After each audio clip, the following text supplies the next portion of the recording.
cette moto, c'est tout simplement la première moto électrique tout terrain au monde, de série. C'est une moto qui est propulsée par des batteries, 4 batteries de 12 volts classiques, reliées à un contrôleur et à un moteur électrique de 25 chevaux. Et l'ensemble pèse 80 kg, ce qui permet déjà d'avoir des sensations très excitantes parce que le moteur est très coupleux et puis très vif. Réaction instantanée à poignée de gaz. C'est très bien suspendu avec des suspensions Öhlins qui sont vraiment le top en la matière. Et ma foi, c'est une moto très excitante à piloter. Donc l'autonomie bien sûr dépend de l'agressivité du pilotage et du terrain, mais c'est entre 20 minutes en cross et 50 minutes, 1 heure en balade. Donc on a un switch qui permet de diminuer la puissance.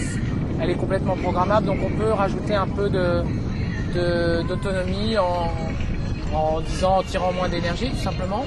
Pareil, 20 minutes pour recharger la moto avec un chargeur rapide qu'on branche sur le secteur ou sur un groupe électrogène.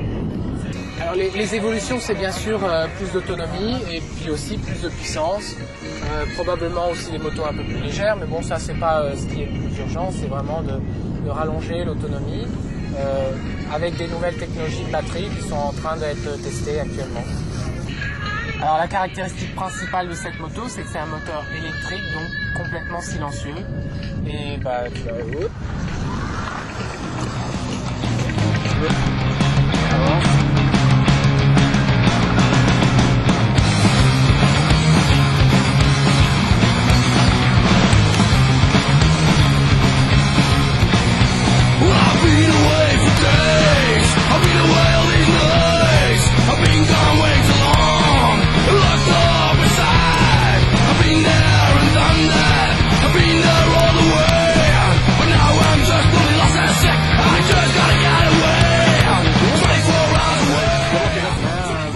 C'est vraiment, bon, le côté châssis c'est différent parce que c'est entre une moto et un vélo.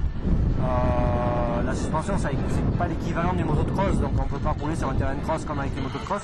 Par contre le côté intéressant c'est le côté, ce qui est déroutant c'est le bruit. Il n'y a absolument aucun bruit. Et il y a une poignée de gaz, donc je veux dire dans le cerveau, moi j'ai commencé la moto, j'avais 10 ans, donc depuis 10 ans mes motos elles font du bruit. Quand j'accélère, j'ai quelque chose en retour. Et là il n'y a rien, Et ce qui est intéressant c'est que c'est pas quelque chose qui va à 3 km/h, ça va très vite. Et ça accélère, pas comme une moto de cross, mais ça accélère pour faire un wheeling. Donc non, très déroutant, et en même temps la sensation que c'est un nouveau truc.